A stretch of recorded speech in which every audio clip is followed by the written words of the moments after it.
사순절 14일째 새벽입니다. 486장 주 예수여 은혜를.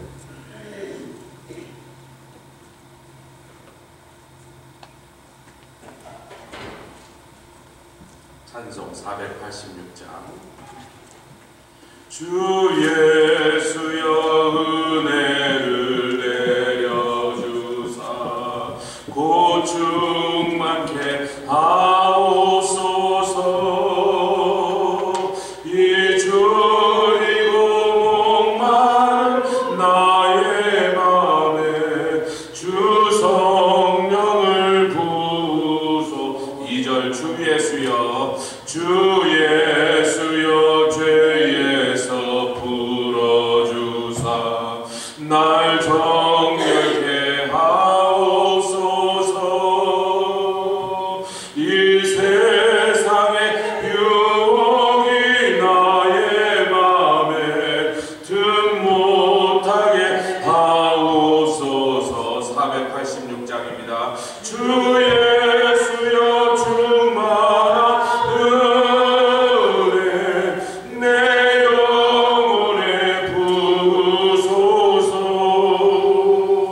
주 예수만 나의 힘 되고 내 만족함 됩니다. 옛 야곱이 전사와 씨름하던 그 믿음을 주옵소서. 할렐루야. 이 세상의 물결이 융융해도 날 평안케 하옵소서. 주 예수여 충만한 은혜 내 영혼에 부으소서.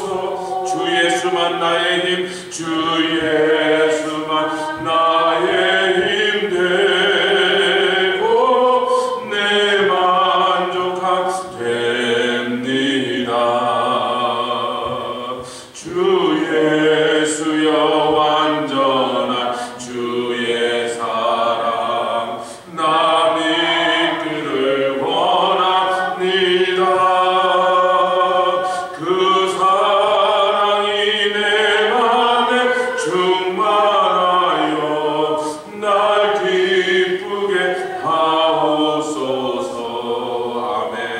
주 예수여 충만한 은혜 내 영혼에 부으소서. 주 예수만 나의 힘 되고 내 만족함 됩니다. 내 마음에 임하신 주의 성령 늘 계실 줄 믿습니다. 그 은사를 나에게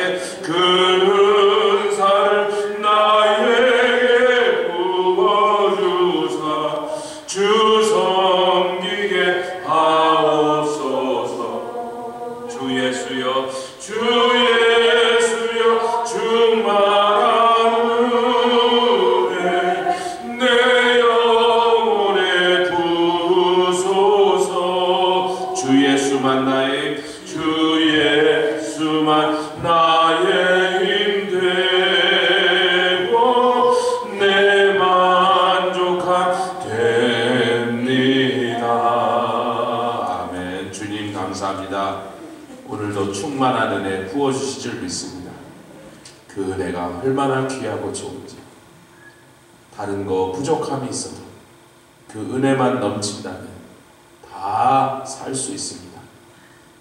그 은혜가 내 안에서 마르지 않도록 샘솟는 섬처럼 솟아날 수 있도록 매일 주의 전으로 우리 발걸음을 옮겨주시고 우리의 마음이 주님을 향하게 해주시고 주님을 기다리며 주님을 소망하며 주님을 의지하며 날마다 주를 찬양하며 이 새벽에 우리에게 주께서 구원을 베푸시옵소서.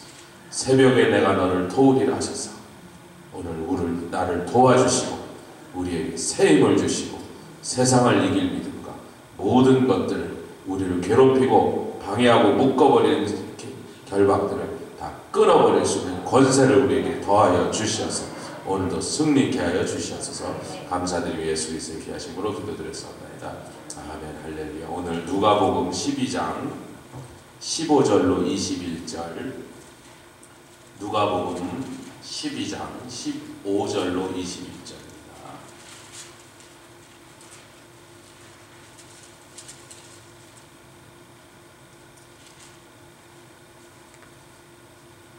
주님께서 친히 가르치신 말씀이죠. 누가복음 12장 15절로 21절 한 절씩 교독하여 봉독해 올리겠습니다.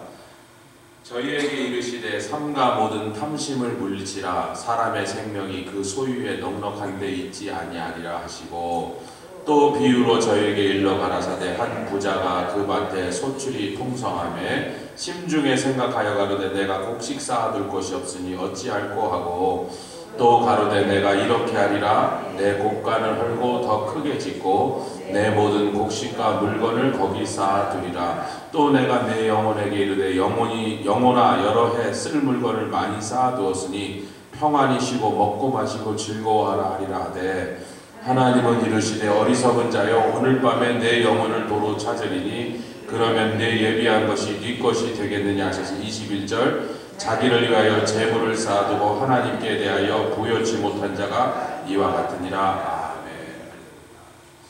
우리가 지금도 사실은 요한복음 15장에 포도나무로 우리의 그리스도인의 삶을 비유하신 그 비유를 따라하는데, 지금 겨우 이제 뿌리 정도 올라오고 내일부터는 뿌리 대신 예수. 뿌리라는 건 생명을 공급하는 모든 것을 근본할 때 뿌리 근자잖아요. 근원이다. 아멘. 좋은 건 하여튼 다 주님께 오는데, 아버지께로 오는데, 아버지가 주신 모든 좋은 것을 예수 그리스도를 통하여 우리에게 공급하십니다. 그것도 며칠 해야 될 것 같고, 그 다음에 이제 드디어 땅 위로 올라온 줄기가 예수님과 내가 하나 되는 놀라운 연합이 어떻게 이루어지는가, 계속해서 말씀을 통하여 상고해라.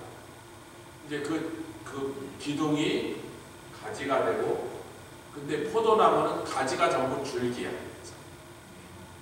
가지라고 표현하셨지만 포도나무 사진을 보니까 이건 다른 데서 다 줄기라고 그러니까 얇고 가는 딱딱한 성질이 아니고 부드럽고 약해 보이는 그 줄기. 근데 그 가늘고 약해 보이는 힘도 없을 것 같은 줄기에 이런 포도들이, 사전 보셨죠? 얼마나 그 속이 떴는지. 이런 게 수십 개가 매달려, 이렇게 계속 매달려 있고.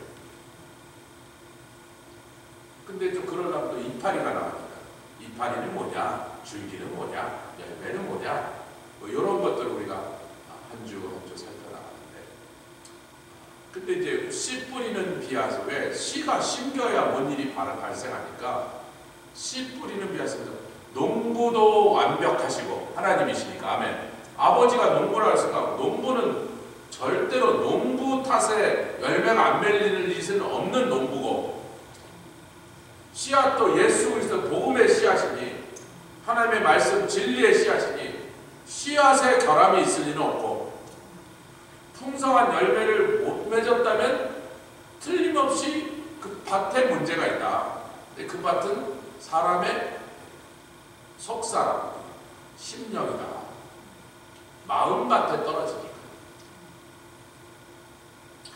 길가가 뭔지, 돌밭이 뭔지, 가시떨기 나무, 가시떨기 안에 떨어진 씨앗을 얘기할 때 그 가시떨기가 뭐냐를 보니까 어떤 곡물, 과목보다 더 빨리 자라버리는 세상의 염려와 재리의 욕심이다.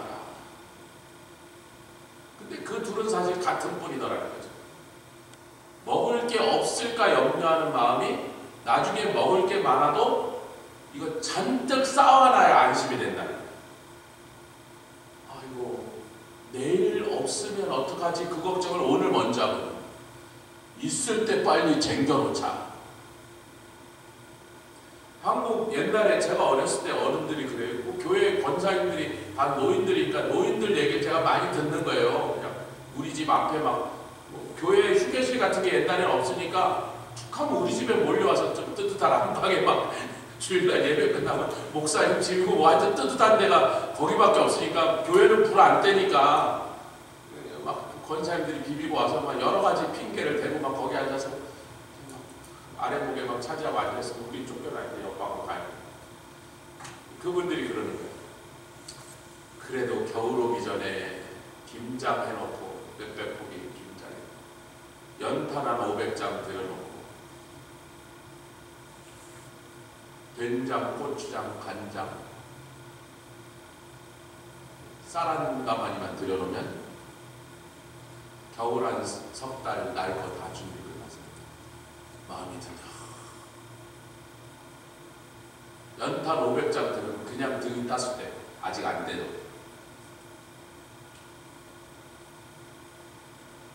농경사회에서 살던 사람들의 습관입니다. 한국인은 유난히 쟁겨놔야 안심. 한국 사람들의 뒤에는 쟁겨놔야 안심하는 습관이 있어요. 유목민들은 그런 거 없습니다.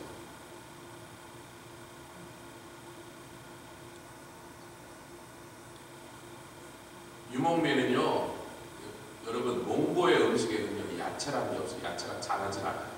나무도 안 자라. 나무가 안 자니까 소똥 태우는 거예요. 나무가 없으니까 100마리를 달려도 나무 한 그루도 없다니까요. 겨울에 뭐 먹죠? 일주일에 한 마리씩 잡는 거예요. 양이든 염소든 낙타든 말이든 소든 있는 건 짐승하니까 일주일에 한 마리씩 잡아요. 그 사람들 그 고기를 굽는데 야채는 아무것도 없어요. 어쩌다 양파 감자 정도, 그 야채라고 말해. 땅속에서 크는 것들은 그냥 양파 감자 한두 덩이 더 넣고 파하고 뭐 아무것도 없어요. 그거밖에 없어요. 근데 이놈이 냉장고에 안 넣는데 왜 살아있으니까 일주일에 한 마리씩 잡아요. 지난주엔 양 먹었으니까 이번 주엔 염소 먹자. 염소 양 질렸으니까 오늘은 소 잡자. 낙타 잡자. 아니 낙타가 맛있나? 얘 되게 맛있네. 아직 못 먹어봤어요. 언젠가 한번 더 먹어보면 진짜 맛있네. 이화정 권사님 사우디 계실 때 낙타고기 드셨나요? 네, 드셔보세요. 맛이 있습니까? 별로? 아니, 협조를 안 해주시네. 동물 얘기한 김에 세상에서 제일 부자인 새인데 제일 부자는 아재 개그입니다만 너무 심한 백조.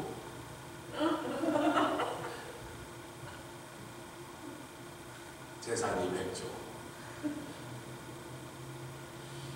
오늘 본문에 예수님께서 삼가는 조심하라 때 분별하라.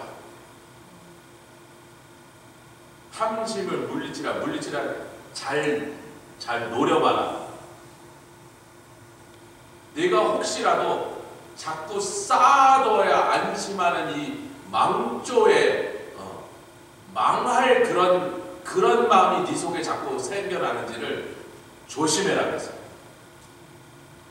어제 우리가 일용할 양식은요, 에피아니오스라는 단어는 내일이 오기 전 그런 뜻입니다. 희한한 말이죠. 오늘이란 뜻인데 내일이 오기 전이라, 문자 그대로 내일이 오기 전. 내일 일은 내일이 오기 전 오늘이 왜 내일 일을 걱정하냔 말이에요. 오늘은 내일이 오기 전인데 왜 내일 일을 미리 준비하고 앉아있냔 말이에요. 오늘 내가 치열하게 살았으면 되는 거예요. 내일도 건강 주시고 생명 주시고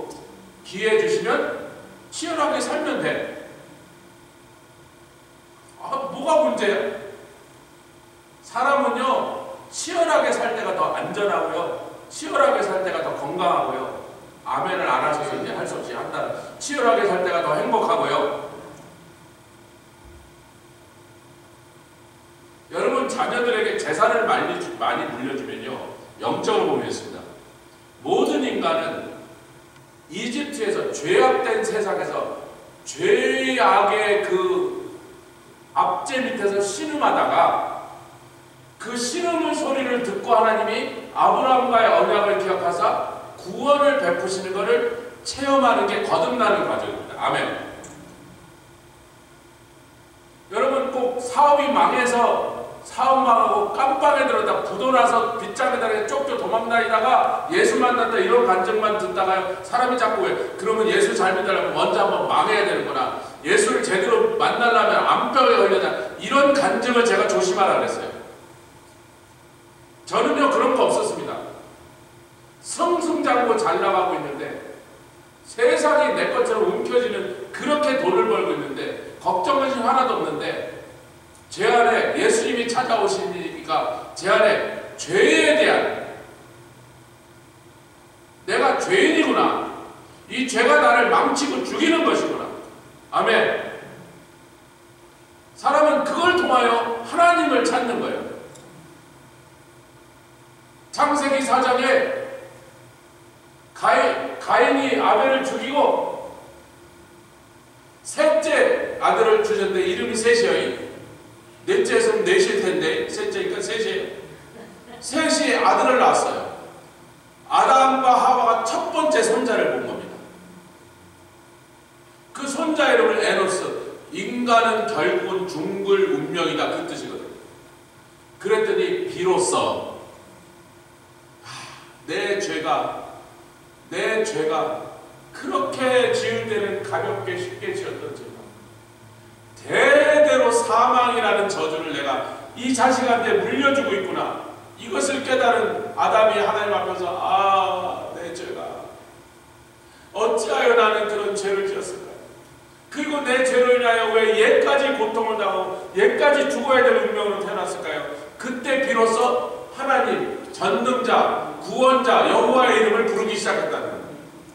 우리 자녀들이 그 과정을 지나가야 되는데 너무 돈이 많으면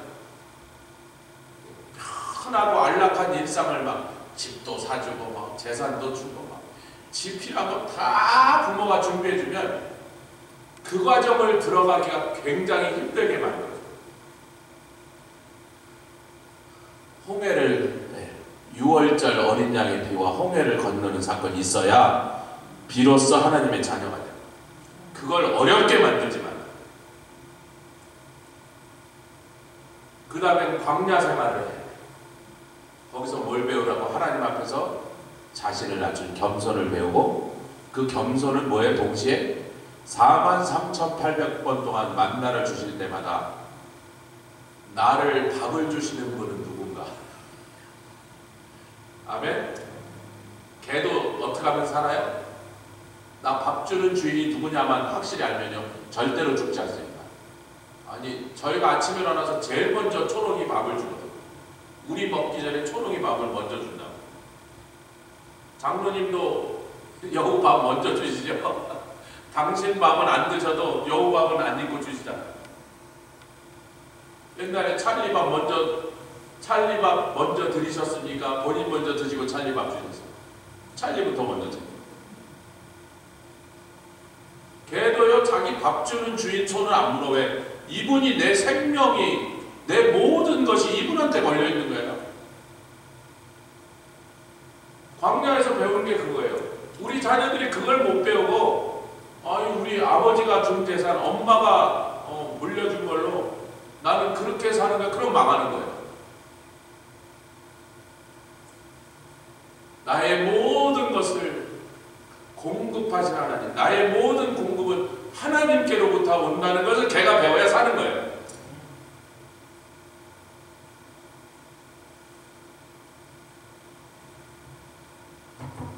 자, 삼가 탐심을, 모든 탐심을 물리쳐라. 왜냐하면 사람의 생명이 그 소유의 넉넉한 것과 아무 상관없다. 무관하다. 애들이 이것을 잘못 배우면 돈이 많으면요 병도 안 걸리는 줄 알아요. 재산이 많으면요 괴로움도 없고 슬픔도 없고 이별도 없는 줄 알아요. 그렇게 애들을 착각하게 만들면 여러분 큰일 납니다. 자식 망치는 길이에요.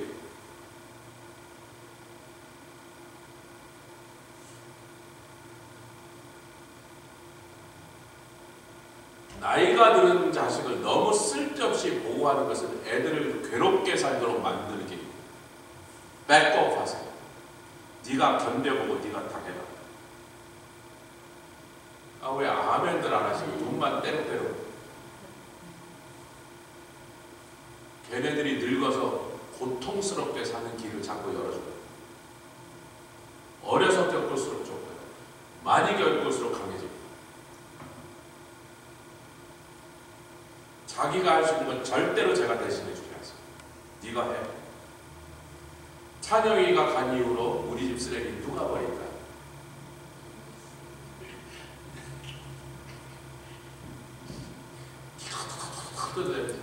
나갈 때도 들어도 들어올 때도 들어도 쌍둥이가 가요.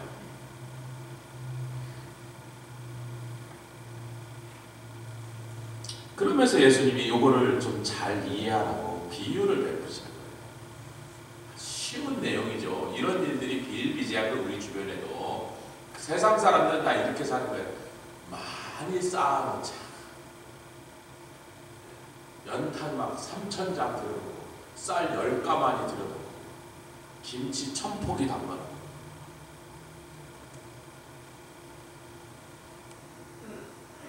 한 부자가 소출이 풍성했어.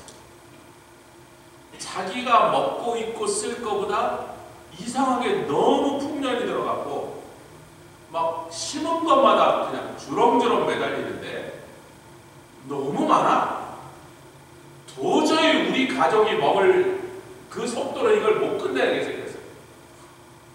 근데 보관을 잘못하면 다 썩어버리니까 잘 보관할 수 있는 곳에 쌓았는데 인도네시아의 어떤 마을은요, 거기가 여러분 산모작 하는 거 아시죠? 쌀을 산모작을 합니다. 1년에 3번 거두는데 그래도 가끔 뭐 기근도 오고 뭐 화산도 터지고 전쟁도 나고 그러니까 쌀을 보관하는데요, 땅에서 3m 이상을 띄웁니다. 사람 키보다 훨씬 높게. 쌀을 넣는 집을 따로 지어요. 온 마을이 공동으로. 그리고 하여튼 무슨 재료 뭐 대나무 통풍이 잘 되는 곳은 하여튼 그런 모양으로 그런 재료로 땅에서 한 3m, 어떤 데는 5m 이상 되더라고요. 이렇게 사다리 타고 한 3층 높이로 올라가야 돼요. 거기에 바닥이 있는 거예요. 그러면서 그래요. 이 쌀이 100년 전에 수확합니다.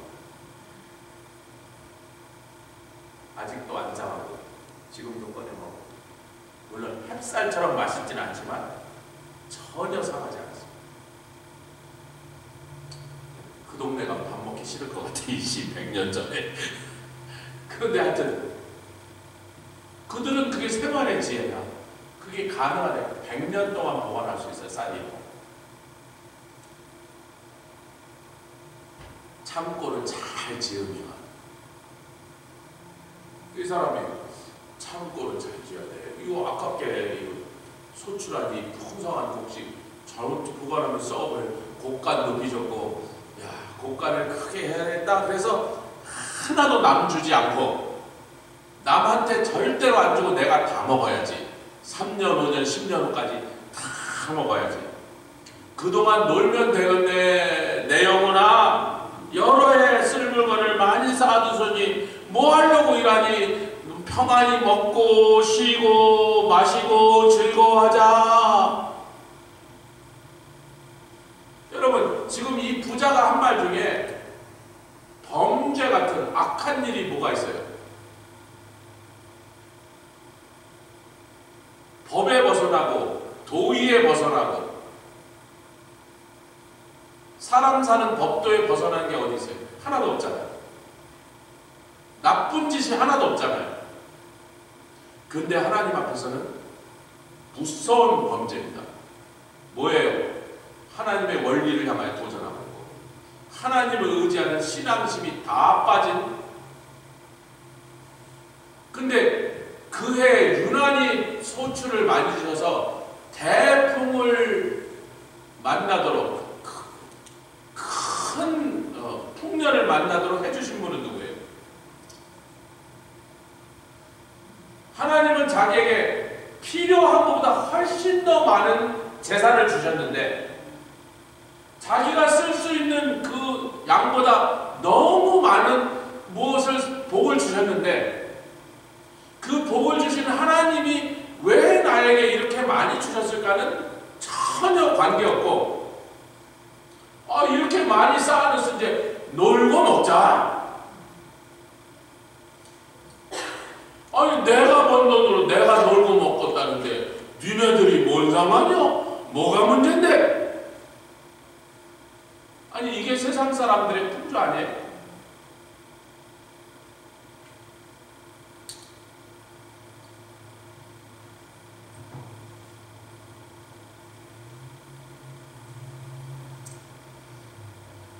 요한 웨슬리가 그 유명한 요한 웨슬리가 아주 간단하게 재물에 대한 그분의 설교에서 이렇게 얘기해요. 얼마나 유명한 말인지 그 후로 유명한 말이 됐는데 이렇게 됐어요. Earn all you can. 벌 수 있는 만큼 할 수 있는 대로 많이 벌어라. 요한 웨슬리가 언제 사람이에요? 1700년 초기의 사람입니다. 산업혁명이 일어나기 전에. 여러분 산업혁명이 일어나기 전에는 모든 게 수공업이에요. 농사를 짓든 양을 키우든 집에서 뭐 직조를 하든 전부 수공업. 그러니까 많이 버는 방법 유일하게 부지런하게 일하는 방법밖에. 빨리 아멘합시다. 그분이 설교할 때 사업을 해서 공장을 돌려서 버는 일은 기계로 뭘 많이 찍어내서 버는 방법 없었듯 산업혁명 일어나기 전이라니까요. 그럼 뭐하냐? 부지런해라. 성경은 뭐랍니까? 게으른 자는 악하다. 아니 게으른 자는 먹지 말라면 일하기 싫은 자는 먹지 말라고 그랬어요. 게으른 자는 악하다. 왜? 자기 손을 움직여만 먹을 수 있는 시대인데 어떤 것도 내 손을 가지고 수고하지 않고는 여러분 수고란 말이 뭐예요? 손수자 고생할 못자 손이 고생하지 않고는 아무것도 먹을 수 없는 시대인데 게으르면 어떻게 무슨 심보예요? 남이 수고한 거를 내가 훔쳐먹든 뺏어먹든 속여먹든 먹겠다는 거예요. 악한 자죠. 그래서 성경이 초대교회에서도 사도들의 편지에서도 니네 교회에 그 교회 담임 목사 니네 교회에 일하지 않고 놀고 먹겠다는 자가 있으면 외인처럼 교회에서 쫓아내라. 그런 악한 풍조가 성도들의 마음속에 들어오지 못하는 거예요. 옆에 이제 부지런히 삽시다. 그게 그로. 게으른 것은 무조건 악한 거죠. 게으른 목사 무조건 나쁜 목사예요. 그 사람이 무슨 다른 스캔들을 일으키지 않아도 게으른 목사 나쁜 목사. 게으른 성도 나쁜 성도. 게으른 인간 악한 인간.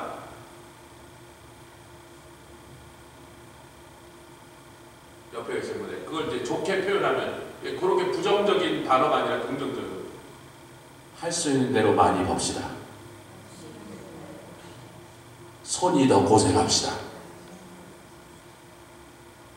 화장실에 탁 들어왔는데 갑자기 경건해져서 볼일 보려고 하는데 성경 구절이 탁 아이고 주여. 네. 화장실에 갈 때마다 이제 경건해져서 나오겠습니다. 할렐루야. 누가 수고해서 붙여놓은 겁니다. 그 다음에 save all you can. 할 수 있는 대로 많이 저축.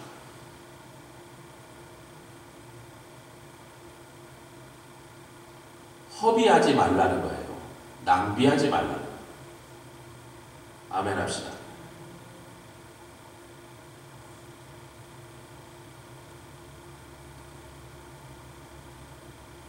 제가 옷은 좋은 것은 여러분의 목사가 피치모 한인교회 목사가 무척한 옷을 입고 다니면 여러분이 욕을 먹어. 아니 여러분은 욕 안 먹어도 우리 마누라고 사모가 많이 목사님 옷 좀 하나 깨끗하고 좋은 걸 안 입히고서니 거지 같은 걸 입혀가. 우리 아버님이 최고로 좋은 옷을 입으셔서 전 사치하신 줄 알았더니 우리 아버님이 40년 전에 산 옷이 제가 싸구려 옷, 평화시장 가서 싸구려 옷 산 거 3년 전에 산 것보다 상태가 더 좋고 어느 게 더 낭비를 안 한 거냐면 좋은 옷을 사서 잘 보관해서 입으면 40년 뒤에 감이 좋고 그때부터 인생의 법칙 옷은 싸구려 사면 안 돼. 태도 안 나지만 더 돈이 더 들어가 싸구려지. 금방 헤어지고 금방 더러워져서 못 입는 거예요. 제가 왜 이런 생각을 합니까? 같이 하시다. 우리는 청직이다. 나에게 주신 재산도 내 것 아니고 주님 거를 너에게 청지기처럼 그것을 잘 관리하고 잘 사용하라는 나에게 잠시 맡긴 거고요.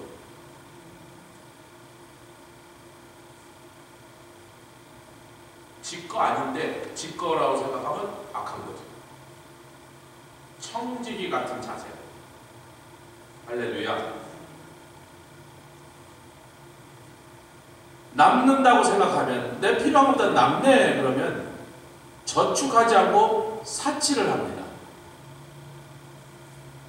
누가복음 16장에 우리가 잘 아는 대로 부자와 나사로의 비유를 베푸셨습니다. 부자의 죄는 사기친 적도 없어, 도둑질하는 강탈한 적도 없어, 부녀자를 욕보인 적도 없어. 이 사람은 왜 지옥에 갔죠? 사치와 연락하다. 그 한 대목밖에 없어. 하나님이 풍성히 주셨는데 사치와 연락하다. 뭘 했으면 좋았을까?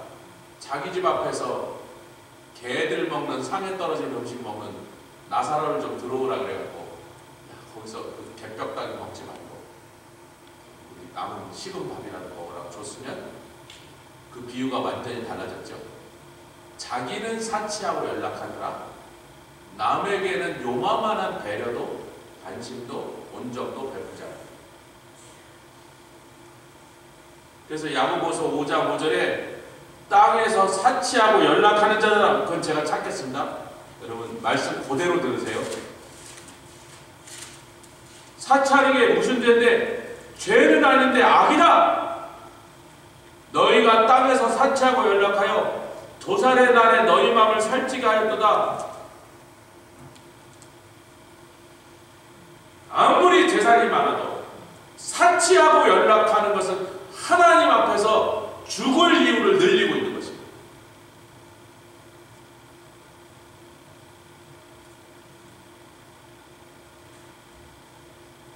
이런 자들의 특징은 하나님의 일에 관심이 없습니다. 하나님의 일은 뭐예요? 여러분 고넬료가 하나님을 경외함으로 날마다 기도하고 유대인처럼 하루 몇 번씩 정해놓은 시간에 기도하고 그리고 기도할 때마다 하나님 무슨 마음을 주시냐면 구제해라. 너는 로마 사람이라 모르지만 이 니네들이 지금 점령하고 다스리는 이 식민지 백성들은 거의 대부분이 영양실조에 맨날 먹을 게 부족해서 그렇게 불쌍하게 살고 있느니라. 그들을 돌아볼 마음을 계속 부어주셨습니다. 아멘.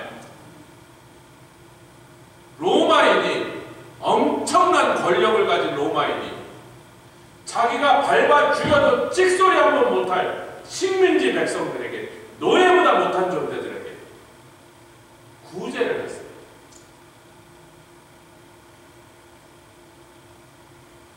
하나님께서 너의 기도와 너의 구제를 받으셔서 베드로 사도를 보내니 온 집안이 구원받고 세례받고 성령받고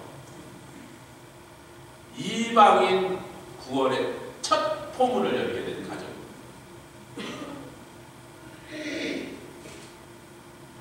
우리가 말씀 두 군데를 찾고 마칩니다. 고린도후서 8장 15절. 마게도냐 성도들을 향하여 예루살렘 지방에 있는 큰 기근이 일어났을 때 마게도냐 성도들을 향하여 사도 바울이 하는 말이죠. 너희가 많은 환난에 많은 시련 가운데서도 유대에 있는 형제들이 당하는 그 큰 기근과 고통을 돕기 위하여 넘치는 기쁨으로 풍성한 연보를 드렸으니 그것에 대해서 사도 바울이 칭찬하면서 이런 것이 성경의 시편에 나와 있으니 여러분 같이 읽겠습니다. 15절 8장 15절 시작. 기록한 것 같이 어디에 시편에 기록한 것 같이 하나님이 온 세상을 통치하세 많이 거둔 자도 남지 않고 아까 누가복음에서 읽었던 부자하고 뭐가 다르냐. 그 사람은 많이 거뒀더니 절대로 누구 안 줄 거야. 내가 앞으로 10년 동안 탱탱 놀 거야.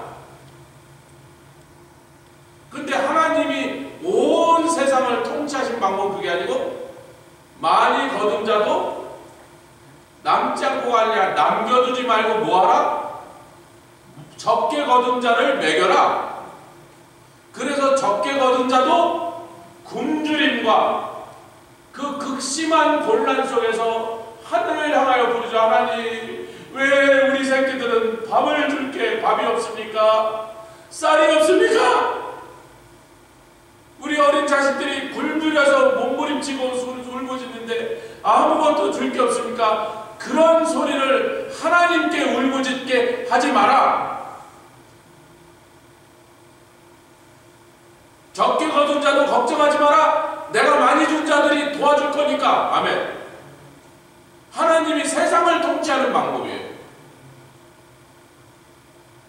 남으면 모자란 사람 주면 되잖아. 왜 국가를 지금 무슨 100년 동안 쌀을 보관해둘 필요가 있단 말이지. 할렐루야. 하나님을 모르는 자들이 하는 거지.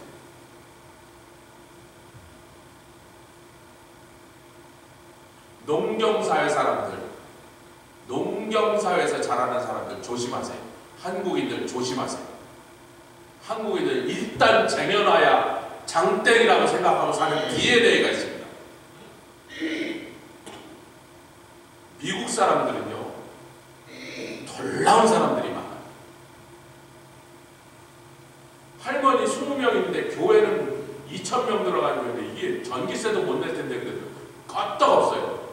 가시면서 교회에다가 다 기부하고 돌아가셔가지고 재산이 몇억 불씩 있어요, 여러분. 거기서 나오는 이자만 갖고 나오면 되는데 그게 뭐 성경적이다 아닌데 그 얘기가 하려는 게 아니고 한국 사람들은요 죽을 때 죽어도 자식 줘야 돼요. 자식 주지 말라가 아니에요. 그게 걔를 진짜 도와줄까? 교회만 드린 게 아니에요. 병원에도 갖다 주고 고아원에도 갖다 주고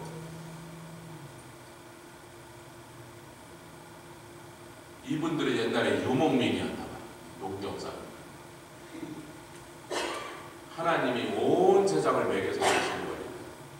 그래 어떤 데 좀 많이 비를 적당히 줘서 풍성하게도 하고 풍년이 오게도 하고 어디를 기근이 오게도 해서 하나님이 이것을 통치하시는 것을 사람들이 하나님이 통치하심을 그것을 인정하라고 그렇게 하신 거예요. 아멘. 그러나 너희들은 많이 받으면 적게 받은 사람 좀 줘야. 적게 받은 사람도 걱정하지 마. 내가 많이 준 사람들 있으니 그들이 좀 줄 거야. 고린도후서 9장 6절. 그런데 그거는 사람과 사람끼리 대인 관계에서 그런데 나에게 많이 주셨다면 그래서 요한웨슬리가 한 마지막 말이 Give all you can. 열심히 벌고 치열하게 살아서 할 수 있는 대로 많이 벌어서 그것을 사치와 낭비하지 말고 할 수 있는 대로 많이 저축했다가 할 수 있는 대로 많이 남을 줘라. 여러분 요한웨슬리가 설교만 그렇게 믿겠습니까? 진짜로 그렇게 살았습니까? 그분이 돌아가시고 난 다음에 유품을 정리해보니까 구두 2켤레, 요만한 박스에 들은 자기 옷, 책 몇 권, 아무것도 없었어요. 다 줬어요. 9장 6절 시작. 이것이 곧 적게 심는 자는 적게 거두고 무엇을 위하여? 하나님의 일에, 하나님의 사역에 적게 심은 자는 적게 거둘 것이고 주의 일에 풍성하게 드린 자는, 그 풍성하게 드린 주로 어디로 가요? 사람들 돕는 데 썼어요. 영혼 구원하는 데 썼어요. 우리 식으로 하면 선교하는 데 썼어요. 구제하는 데 썼어요. 하나님의 일에 적게 심으면 적게, 상급도 적을 것이고 많이 심으면 상급도 많을 것이고. 이거는 하나님의 대신 관계, 대인 관계는 많이 주면 적은 사람 주고 적은 사람은 많은 사람 줄 거니까 전전긍긍하지 말라. 쉽게 말하면 노나 먹어라. 하나님과는 할 수 있는 대로 많이 심어라. 많이 심으면 많은 상급이 기다릴 것이고 하나님의 일에 인색하지 마시고 하나님의 일에 마음을 좀 크게 쓰세요. 아이고 조 목사가 막 헌금 많이 내라고 또 저렇게 설교를 하시나. 우리 교회 재정 상태가 1999년 이후로 제일 좋습니다. 헌금 하나도 강조할 이유가 1도 없습니다. 우리 교회 많이 드리시라 그런 뜻입니다. 하나님 나라에 많이 드리세요. 많이 심으시라. 함께 기도하겠습니다. 주님 감사합니다.